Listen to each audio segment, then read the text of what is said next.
আসসালামু আলাইকুম ওয়া রাহমাতুল্লাহ। সুপ্রিয় দর্শক মণ্ডলী, আশা করি সকলে আল্লাহর রহমতে ভালো আছেন।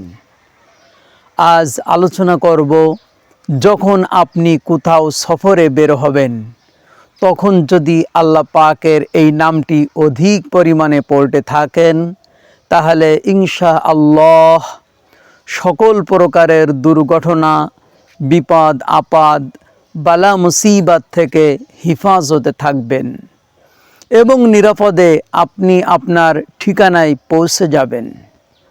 এবং যাদের মনে ভয় ভীতি কাজ করে, যারা বেশি ভয় পায়, তারা যদি তাদের এই ভয়ের সময় আল্লাহর এই নামটি পড়ে এবং তাদের সফরের সময় এটি পড়তে থাকে, তাহলে আল্লাহ পাক তাদেরকে হঠাৎ করে আসা দুর্ঘটনা থেকে এবং বিপদ মুসিবত থেকে হিফাজত করে তাদের ঠিকানায় পৌঁছে দিবেন। সুবহানাল্লাহ।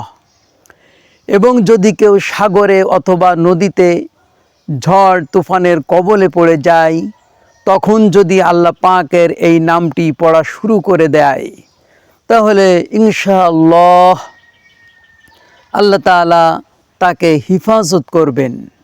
আল্লাহ পাকের এই নামটি সফর অবস্থায় অধিক পরিমাণে পড়তে থাকুন। আল্লাহর সেই নামটি হলো ইয়া হাফিজু।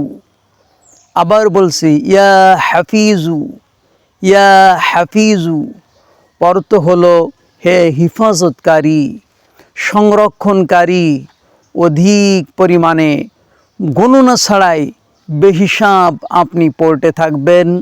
আল্লাহর এই নামটি বেশি বেশি করে পড়তে থাকবেন। ইনশাআল্লাহ তাআলা সকল প্রকার দুর্ঘটনা থেকে সেই আল্লাহ পাক আপনাকে হিফাজত করবেন। আশা করি আপনারা এই আমলটি করবেন। আমলটি করতে পারলে আল্লাহই আপনার হিফাজতের জিম্মাদারি হয়ে যাবেন।